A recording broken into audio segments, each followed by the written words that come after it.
Telesales as we know it dies October 1st because we are a voice first industry. We have been up until now. Lead comes in, boom, get on the phone. It's not going to work anymore. That's done. Local presence, done. Because if the phone number that you're dialing from is not saved in their phone, the phone won't even ring.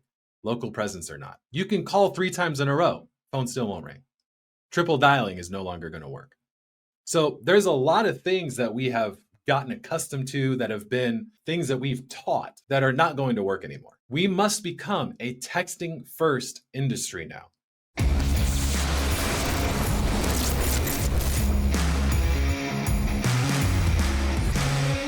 Ladies and gentlemen, boys and girls, welcome back to the Medicare Sales Playbook. I'm your host, Dallas Keithley, and we have a great show lined up for you today. We have been having a run of great shows, and it's not because of me. It is because of the folks that have allowed us to interview them, Medicare Matt and all these different folks. I was going to name everybody, but if I name everybody, I'll forget somebody, and I don't want to offend somebody, so I'm not going to do that. But you guys are also what makes it a part of a great show. If this is your first time here, welcome. We've missed you, and we're glad you're here. We exist to help agents across the country, no matter where you are in your journey, no matter where you are in the country. We exist to help you grow your business one play at a time. And here's what I would ask you. Have a mindset of, I can still grow. A lot of times we think, man, once I get to this level or this level or this level, then I've arrived.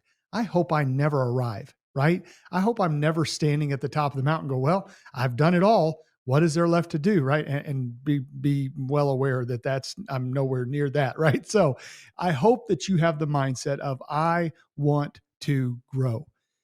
Speaking of growing, we have been hosting Medicare webinars. It's the last Wednesday of every month. And man, we have had some great content so far.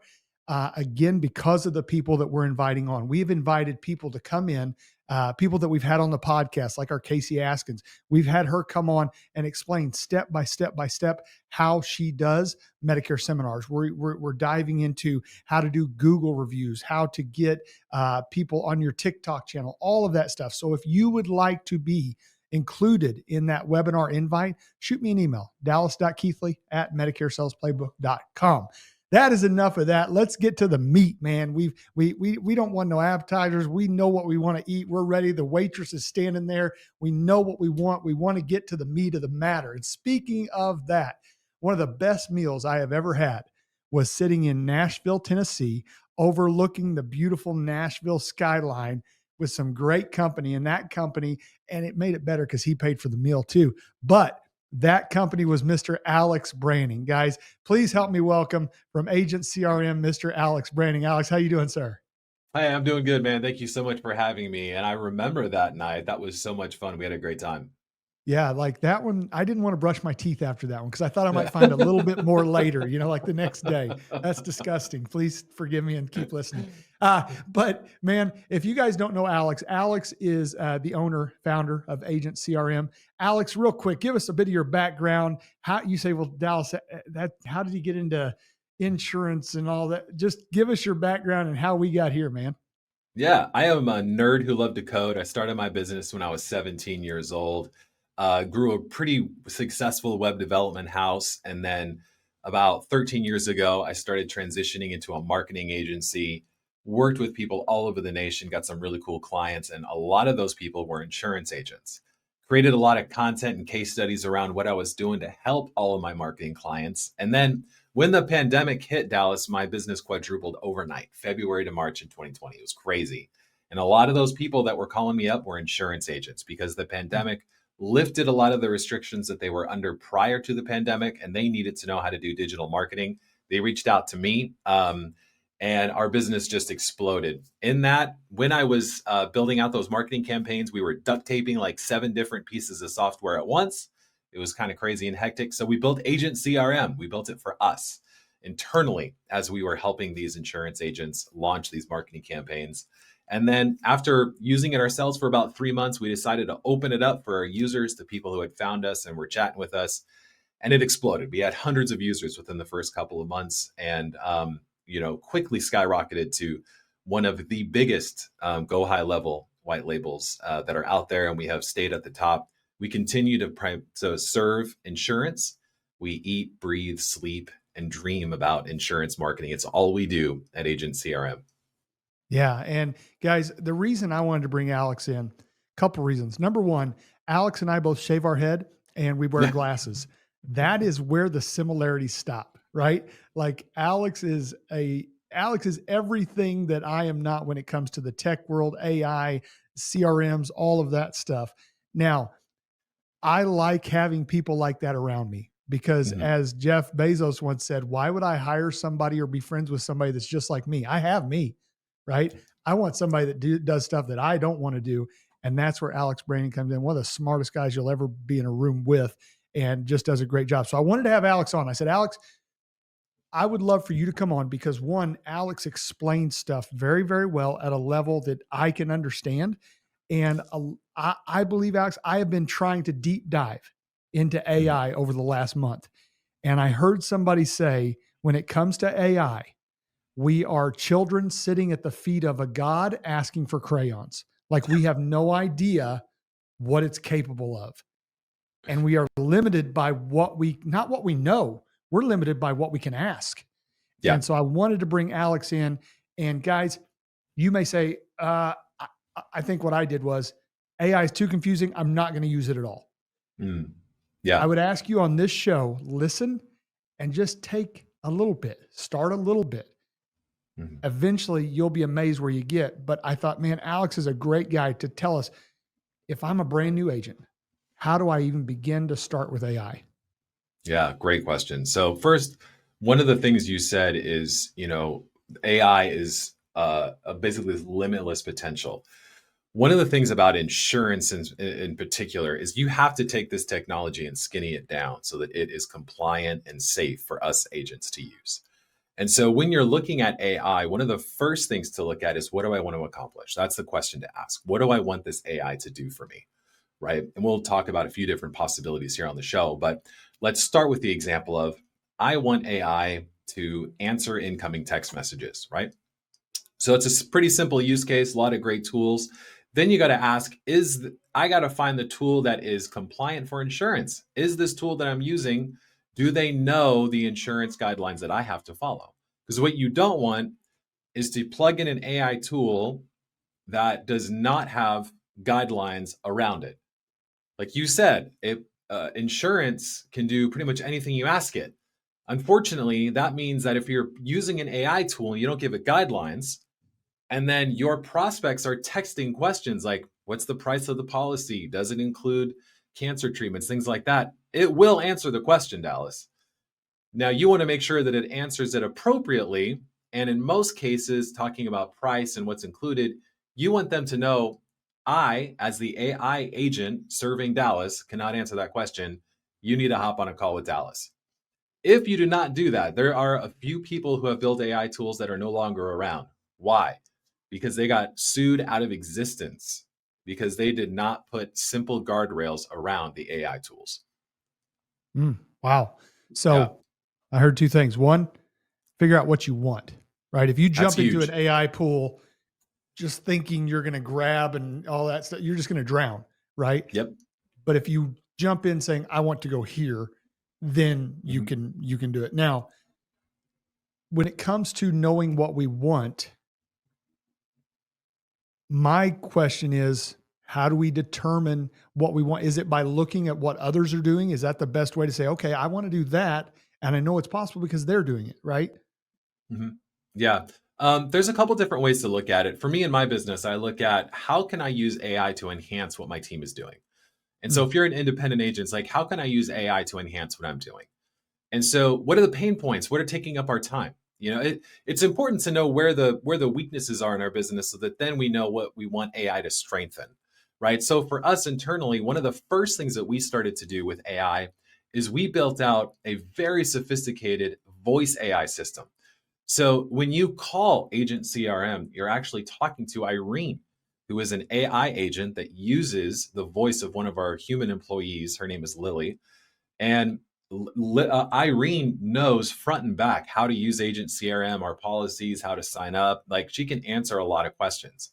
What Irene cannot do is look inside of your Agent CRM account and help you out with specific problems that you have. So we've trained Irene to answer the question as far as she can go. And then if there's a specific issue, then she sets up a call. So you as the agent, you can have a voice AI agent that answers every single inbound call, can schedule calls on your calendar, answer basic questions for you, and then transfer the call to you when the time is right. Which means that if one of your pain points is I'm going to have too many people calling during AEP and I need a way to handle the inflow, a voice AI agent could be that solution. And so then you've identified what is my pain point, what is my concern that I want AI to help with. Inbound calls. Okay, how can I do that? Well, there's a lot of voice AI. I highly recommend using Loan.ai. And then what can that voice AI do and not do? And then you can set expectations, right? And so if you walk into using an AI tool with unrealistic expectations, you'll get frustrated. Because in our minds, we go, there's so much that it can do. But the reality is there is a lot, but there are still limits that, are going to be in place, at least when you first start to use an AI tool. Right. And so, Yeah. Identifying the pain point, finding the tool, and then asking the right questions of the provider that you're looking at is going to be huge. Again, it's got to be somebody that knows insurance so that they're building you a tool that is compliant, safe, and ready for you to use. I'm a huge believer, Dallas, in that insurance agents should not try to learn how to build AI tools and things like that. Not that they're not capable of learning how to do it. Don't hear that. But it's like, why spend the time learning how to do it when you can just find the who, right? There's myself and other providers out there that spend, so much time building tools out. And believe it or not, you're actually going to save time and save money by working with someone who's already got it built out and ready to rock and roll. Like for me, I only do a few things in my business that are revenue generating. That's the only things that I do. Everything else I just delegate or outsource to others. And I think, for the insurance agents out there, find that nerd in your corner who you can go, yo, I got an idea, or I have a question. Like, I want to ask you about it instead of spending the time researching it. Let me just ask this person, how should I solve this problem? And then have them point you in the right direction. Yeah. And that's something you touched on there is a mindset that I had to change in me. Mhm. I had the privilege of listening to Dan Martell speak recently. He talks a lot Brilliant. about buying back your time. And Yep. he's in his speech, we were sitting there and he said, when I first got started, my thought was, what can I do to make my business better? What can I physically go in and do, like learn AI, like learn all these different things? He said, my mindset now is, what can I pay someone to do so that I can Yes. do what I'm good at? I am purchasing back time with my family, time with my like RGA, revenue generating activities, all that stuff. So that did have to change for me. And one thing he said was, he said, changing your oil. He said, a lot of guys, they feel like, hey, I can change my oil, and I can. He said, but I can go and I can answer 150 emails while somebody changes my oil. And then we're both making money. So, and I thought, you know what? That's a great mindset because I think my generation specifically was raised to, whatever's in front of you, you figure it out. You build it, Right. you do whatever, and save your money, save your money, save your money. Brian Askin says all the time, you will never save your way to prosperity, right? Right. How much money can I spend? I love Elvir Bezdarovich. He's a friend of mine. He's like, if I find a good lead, my first question is not how much does it cost? How much will you allow me to buy? Yes. Because if it's a I good love lead, that. I love that. I want to spend what's my limit as to what I can spend. And so it's just Absolutely. a different mindset, right? Yeah. And a lot of for me, I started my business and it was just me. And so learning to let go of different tasks and responsibilities and trust others, that's a muscle that we have to build up. It's not something that you can just decide. At least that wasn't my experience. I had to really work on allowing other people to work in my business to grow my business. It was a very difficult process for me personally. One of the things that I wish I had done earlier, Dallas, is I hired a business coach. Probably 13 years in. So about 12 and a half years too late. But when I started to work with someone who could see my business from that bird's eye view and help guide me as I grew and help me to spot the obstacles in front of me, I grew so much faster. And I think, with in the insurance space, it's about finding that one voice. And for many people listening now, that voice is you, Dallas. But it's about Mm. finding that one voice of someone who can say, here's where you're going, here's some obstacles you may run into and how to get around them. And then once you get past that, here's going to be a couple decisions that you're going to have to make after you get around that bend. And so when it comes to tech, it's about finding that person that you trust. I mean, for many people listening, I hope it's me, but it's about finding that person that you trust. You can say, I have an idea, I have a question. I want to reach out to that person to say, how can I solve this problem? And then getting their opinion and then deciding whether or not you're going to take action. Because um, if you try to explore by yourself, it's the same thing with me. If I try to explore by myself on all these different AI tools that are out there, I'm probably going to spend more time than necessary, right? Whereas, if I was actually in Dan Martell's coaching, which is he's awesome. Mm. I can reach out to his team and say, I'm looking for an AI tool that solves this problem for me. And they're like, oh, we have seen and vetted these two. It's like, oh, I don't have to do the Googling. I don't have to see if they Right. are going to, be a fit.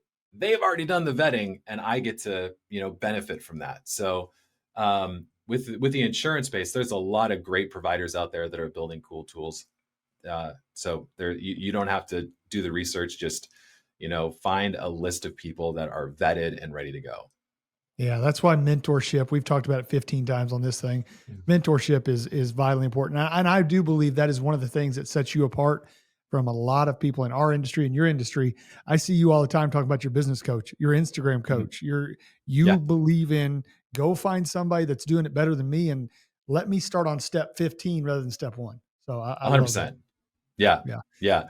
And in this time and age, it's like there are so many opportunities in the insurance space. But I'm in the software land and there are so many opportunities to grow, but there's also a lot of opportunities to get distracted.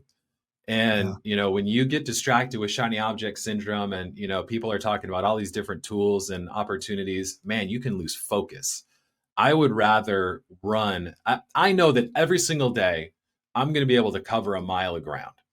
I want Mm. to make sure that I'm running a mile in one single direction in one straight line and I'm not zigzagging, back and forth and then not moving very far, you know what I'm saying, Yeah. towards my goal.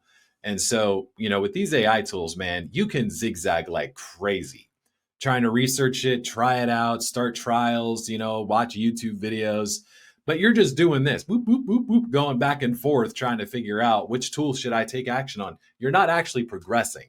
It's about Right. finding the right tools to solve the problems that you're going through right now, picking it, implementing it, and then, racing forward. One of Yeah. I my feel like like secret hacks in picking a new software is finding someone that knows the software that can train me on how to use it. Once I've made the decision, then finding that person that can help me actually implement it. So a recent example, and I hope this helps the agents listening. We started using Zendesk for our customer ticketing system. We could have just kind of figured it out, you know what I'm saying? But what we did instead is we went on Fiverr, found a coach who knows Zendesk, have them come in for a couple hours a week for about 4 weeks, and just train us on how to get the most juice out of it. We probably saved a couple months, Dallas.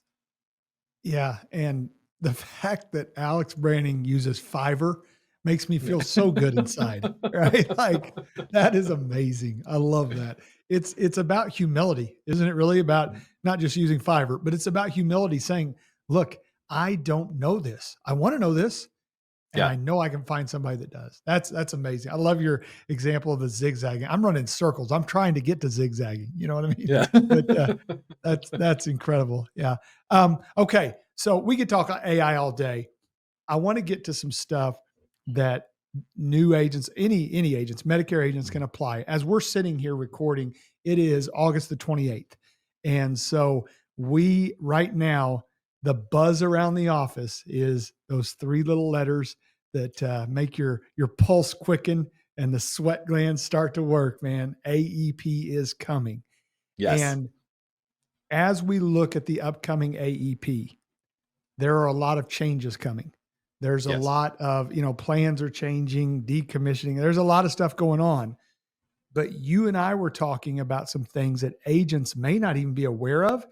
Mm-hmm. And I'm afraid agents on October 15th or October 1st, whenever you start, are going to pick up the phone and dial and be like, what the freak's going on? Why am I doing this? Yeah. Talk about some stuff that agents should know as we go into AEP. Yeah. So Apple is making a huge push into making your personal phone more private. What that means, one of the big features around this is what they call call screening.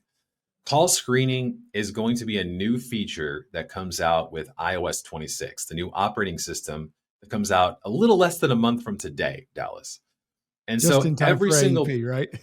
just in time. Exactly. Yeah. Exactly. Awesome. So let's go over the bad news first, and let's talk about the good news. So here's the bad news. The bad news is that iOS 26 coming out, every single iPhone is going to be given the option to upgrade. Most people will, because there's a lot of really cool new features in iOS 26. And one of the features that they've got in there is about guarding your privacy and your personal time on your phone, and that's call screening. The way that feature works is that when you receive a call and it's not from someone in your contacts list, then Siri is going to answer the phone. And you're going to talk to Siri. Siri's going to say something like, "Hey, what is the purpose of your call?" You then will dictate, "This is why I'm calling John Doe." You're like, "Hey, I'm a Medicare agent. You filled out my Facebook form. I'm calling to make sure that we can go over your options, blah, blah, blah." It's going to be transcribed on the phone. Now, the person you're calling, John Doe, is going to have a big red button that says ignore. And then they're going to have a little green slider that says, "I want to pick up this call," right? The contact rate for anyone calling an iPhone user where you are not stored in their contact list is going to be decimated by this new change. Absolutely decimated, because your phone won't even ring or buzz until you answer the question that Siri's giving you. If you do not answer Siri's question of why you're calling, it will just assume that you are a robocaller and automatically hang up the phone. So this is a big deal. And I was thinking about this before we started.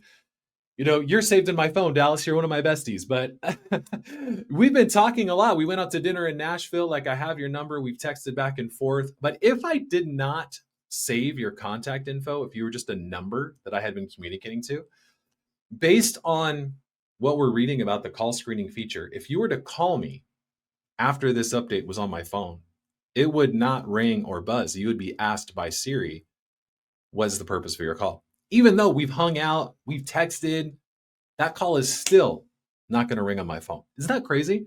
Now, Yeah, if you're it's nuts. saved on my phone, then Apple goes, "This is a trusted contact.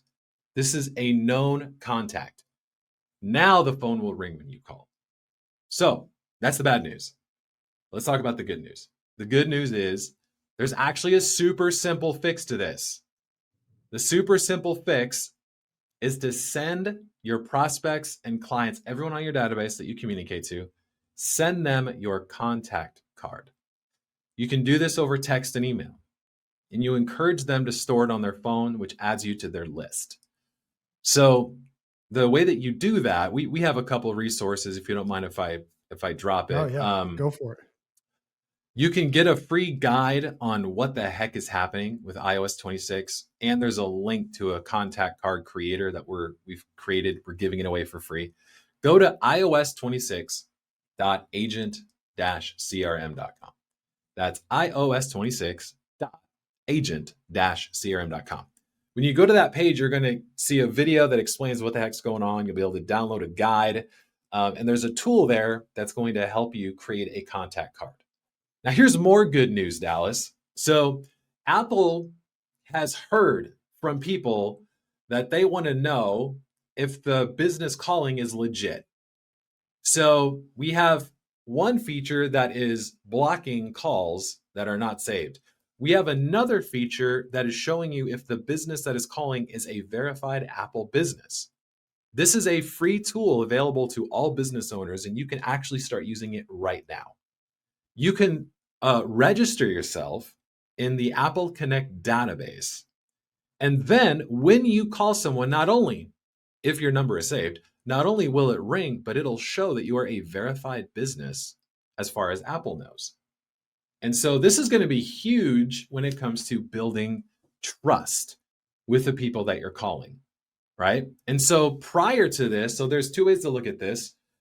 After iOS 26 comes up, then most people are not going to take action on the contact card thing. They're just not. For a variety of reasons, they don't know about it. They don't think it's a big deal. They're just not going to do it. And they're going to get hit over and over and over again with this call screening wall. The insurance agents that do take this small action and send out the contact card, they are not going to see any change in their contact rate. If it sucked before, it'll suck afterwards, right? But if people know who you are and why you're calling, then odds are if they want to talk to you, they'll answer the phone. They'll at least be given the opportunity without you hitting that call screening wall. The other cool thing is that if Apple recognizes that the number that you're calling from matches the business listing that you have inside of Apple's new business database, then not only will the call go through, but it'll show that you're a verified business, which builds trust with people as they're looking for agents to work with. We go over all of that in the iOS 26 guide. Wow. So yeah. Couple things there. One, couple steps you can do it. And Alex, I am always for, in our business especially, and you know this as well or better than anybody, there is, our biggest competition is probably call centers. Our biggest competition is other agents, but call centers are huge now. And I don't mind software that blocks those, right? So if I take the appropriate steps to legitimize myself and get myself, now what about, that's going to help block those out and separate me ahead as if I finish my thought there. But what about so let's say somebody's out there buying leads, right? They're going to Kaboom, our buddy Cody over here. They're buying leads. What are some things they can do? Because there's no way you can, I guess you could send them your contact card ahead of time, but send them your contact card immediately. Yeah. Send them your contact card immediately. You're saying, okay. Wow. Send them immediately. The voice first outreach is going to die. Period. One of the ads that I ran has created a little bit of a controversy. I'm like, telesales as we know it dies October 1st. Because we are a voice first industry. We have been up until now, right? Lead comes in, boom, get on the phone. It's not going to work anymore. That's done, right? Local presence, done. Makes absolutely no difference. Because if the phone number that you're dialing from is not saved in their phone, the phone won't even ring. Local presence or not. You can call 3 times in a row, phone still won't ring. Triple dialing is no longer going to work. So there's a lot of things that we have gotten accustomed to that have been, things that we've taught that are not going to work anymore.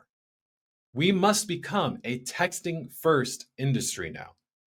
Text them your contact card. You can use AI to respond to those text messages so that they can book a time on your calendar. But if you get a lead from Facebook, even if they are asking, Dallas, call me, I want to talk about Medicare, and you call them prior to them having the number saved in your phone, Dallas, their phone won't even ring after this. Wow. You're going to talk to their Siri call screening feature. And you're going to be like, hey, I'm Dallas. You just filled out my Facebook form. I would love to chat about Medicare options. Like, I hope that they answer the phone and they notice that you're calling after you finish explaining why you're calling. I hope they do. But the way that the user interface is set up it's just not a friendly for people calling in that are not saved in their contact phone. The default user interface is not answer this call. The big red button says ignore. So we must become a texting first industry now. That's the big change. And the thing that I want to get across to people, and I tried to say it before, I don't think I did a very good job. This is a good thing. This is protecting your clients. Yes. If you are building the relationship with your client, this is protecting your client from others. I think we, as in the Medicare industry, I think we're a negative industry anyway. I'm trying to fix that. But I think we hear about a change and we're like, well, there we go. This is just making it harder for us again. No, it's not. If you do it No, it's correctly. not. One of the things I love about you, Alex, you, even when there's something comes across your desk that could be considered negative, your first thought is not, oh crap. It's okay. What's the fix? Mm-hmm. What's this? This is an opportunity. What is the opportunity? How do you develop that mindset of finding the opportunity? Because I can't change any. I can call Apple. I don't even know who, but I can call Apple and complain. And at the end of the day, nothing's going to change. Right. How do you develop the Right. mindset of take this as an opportunity and run with it? Mm-hmm. Yeah. My coach told me every obstacle you come across is the same obstacle your competitors come across. The only difference is you decided not to quit. And so when I see this competition coming up, right, I see this call screening feature. There's a lot of people in the space, in the software space specifically, they're like, oh my God, this is going to ruin my business.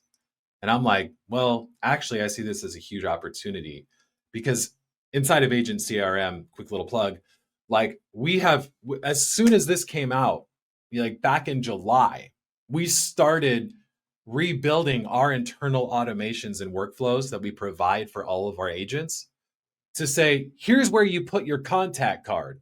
So our agents have been getting prepared for this for months because we saw this coming and we're like, we got to take action right now.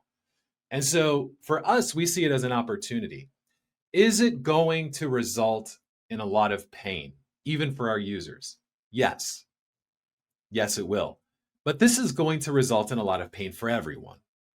So if I can reduce the pain that our users experience by giving them tools and quick fixes to get over this hurdle, and we've done the best that we can on our side by changing the automations and setting up these things, then we will be able to come out ahead, even though we're going to experience a lot of frustration from our users who get fed up with running into this call screening wall, especially around AEP. My God, is that going to be, I already know it's going to be stressful, because they're like, I'm getting leads and they're not calling. They're not answering the phone.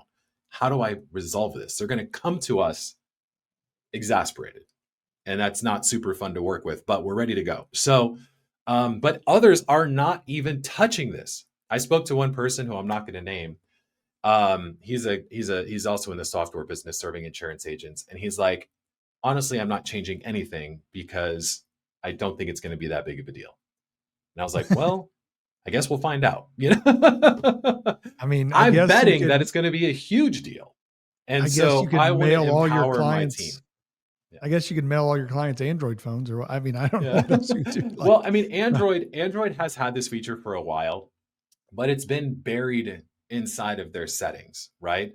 Well, now that iPhone is coming out and saying, we are protecting your personal space with this call screening feature, right? They're making it a big deal. If you go to their website where it's the iOS 26 coming soon and you scroll down, there's a lot of UI stuff, cool features, and then boom, call screening is right there, right? So they're making this a big deal. They're talking about it a lot. And so if you think Android is going to be like, it's cool, guys, we are the phone that scammers can use and telemarketers can use to get through to you, you're fooling yourself. iPhone's about to make it really hard. Android's going to step it up and they're going to say, we have this too. Here's how to turn it on. This is going to be the standard. I believe 2 years from now, this will be the standard for everyone. Right now, we're going to see a huge rush of iPhone users that are turning this on and using this. It's going to become the standard. Your phone will not ring by default unless that person is saved in your contact list and seen as a trusted contact. That's the future that we're headed to. It's not going to be immediate, but that is the future. Nice. Yeah. And I love this. Guys, you're getting something here. And this is just a little bit of a taste of what I learn every time I talk to Alex Branning, right? So Alex, you head up agent CRM.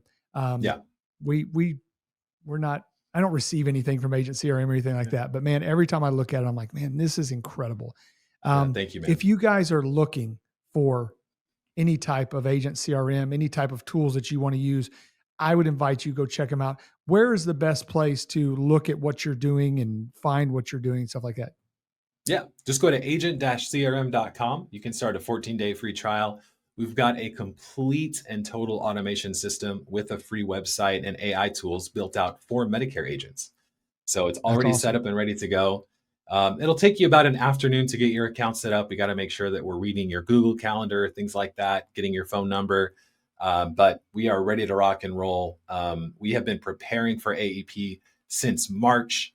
And so we've got everything dialed in, and a lot of cool goodies in there, including digital scope of appointment and the things that you've come to expect. And one of the things that we've been working on a lot the past few months, Dallas, is what we call a data bridge. And so we're going to be able to help all of our Medicare agents take their data from Agent CRM and get it into all of their enrollment platforms with just a couple clicks.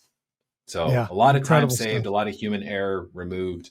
We're really trying to be the most innovative and easy to use platform out there. And we just continue to identify issues on our side that we need to improve and get better on. Yeah, guys, if you have a good CRM you're using, all that great. But if you are not, if you're like, man, I want to work with Alex, go look up agent-crm.com and look at that stuff. If you're still tracking everything on a yellow pad, go to Agent CRM. Please, Yeah. I'm begging you, right? So, Alex, great stuff, man. Appreciate it as always. And guys, go follow him on socials, all that stuff, and get to know somebody that knows something that you don't know. Alex, great job, man. Thank you Yeah. very Thank much. you, Dallas. Thank you for having me on, man. Absolutely. Guys, we hope you've enjoyed today's episode. And like I said, a lot of times when we see something like AI or we see something like technology that's coming across our desk or something like that, a lot of us are like the gentleman that Alex spoke about, and I'm going to find out what his name is and we'll publish it. No, I'm just kidding. We won't do that. But a lot of us are like that guy that says, you know what? I've got something that's working. I'm not changing anything. That is if I could write a book on how to kill a business 101, that would be chapter 1. I will not change. I will not adapt. Surround yourself with people that show you how to adapt. And like Alex said, you get to start on step 15 rather than step 1. We hope that is what we are doing here at Medicare Sales Playbook. We hope we are allowing you to stand on I think it was Isaac Newton that said the best way to see into the future is by standing on the shoulders of the giants that have gone before us. We are bringing you some giants, and we want you to stand on their shoulders and increase your business. If you know a giant, if you know somebody that should be showing others what they are doing, please introduce us to them. We would love to meet them and interview them on the podcast. And so we hope you guys are enjoying this. We love you guys are sending in comments. We love that. Please keep sending them. We appreciate you very, very much. We want to encourage you, get out there, make a change in your business, keep growing, keep moving forward. We will continue to help us. Please like, subscribe, follow all that stuff. And we will see you next time on the Medicare Sales Playbook.